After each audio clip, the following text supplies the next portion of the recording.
Tutorial Excel 2013, tutorial 10 kita akan pelajari tentang formula mudah. Sebelum kita mahir menghasilkan formula, kita perlu tahu standard operator yang digunakan untuk membuat formula ataupun simbol yang biasa digunakan. Addition, tambah, kita akan gunakan simbol seperti ini, tambah.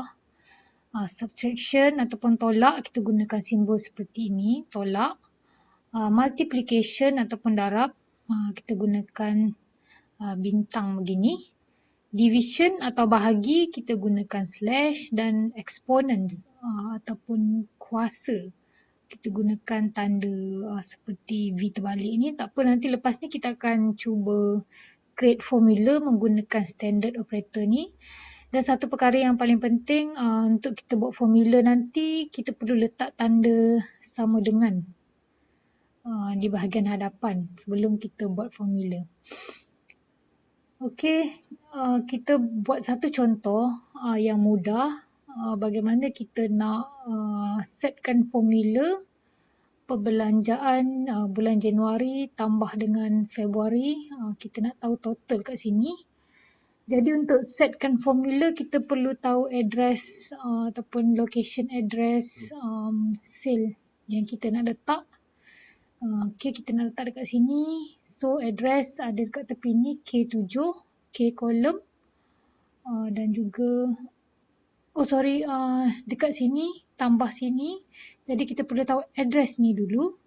Sini K5 atau kita boleh tengok tepi ni K5 tambah dengan di sini K6. Jadi kita boleh mula create formula bermula dengan tanda sama dengan. Kita type K5 tambah K6. Okey, bila kita enter, dia akan bagi jumlah perbelanjaan bulan Januari campur Februari. Kita akan dapat ini jumlahnya. Okey, kenapa kita perlu buat formula ni? Sebab kalau kita buat apa-apa perubahan pada kolom ataupun pada jumlah di sini dan jumlah pada Februari ni, automatik total akan calculate sebab kita dah letakkan formula. Bagi contoh, saya ubah dekat sini. Okey, dan saya ubah dekat sini.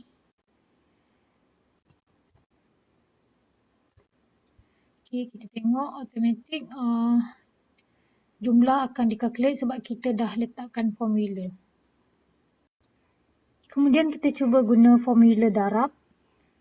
Okey, quantity keyboard 3, harga seunit RM25. Untuk kita tahu jumlah harga 3 unit ni, kita perlu darab 3 kali RM25.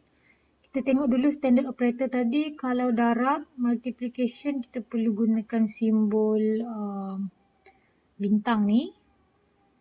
Okey, jadi kita perlu untuk mulakan kita perlu tanda sama dengan dulu. Saya nak ajar cara yang lebih mudah.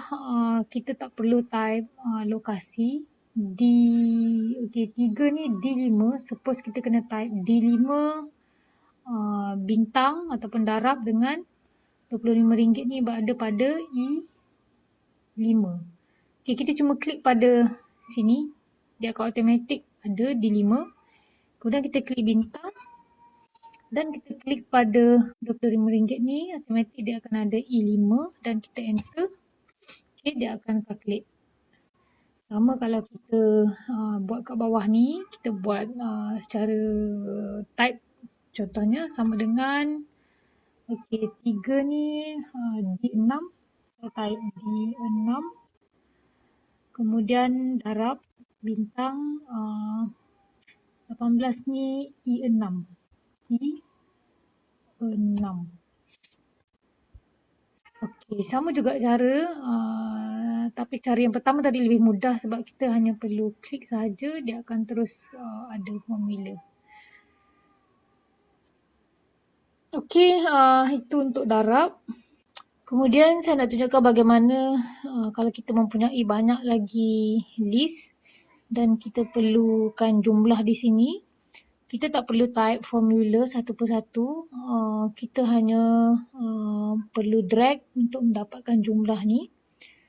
Caranya kita highlight pada kedua-dua ni, kemudian halakan cursor kepada tanda petak kecil ni. Bila dah tanda tambah, kita tarik ke bawah, okey, dia akan automatik menjumlahkan 2 kali RM80, 4 kali dengan RM320.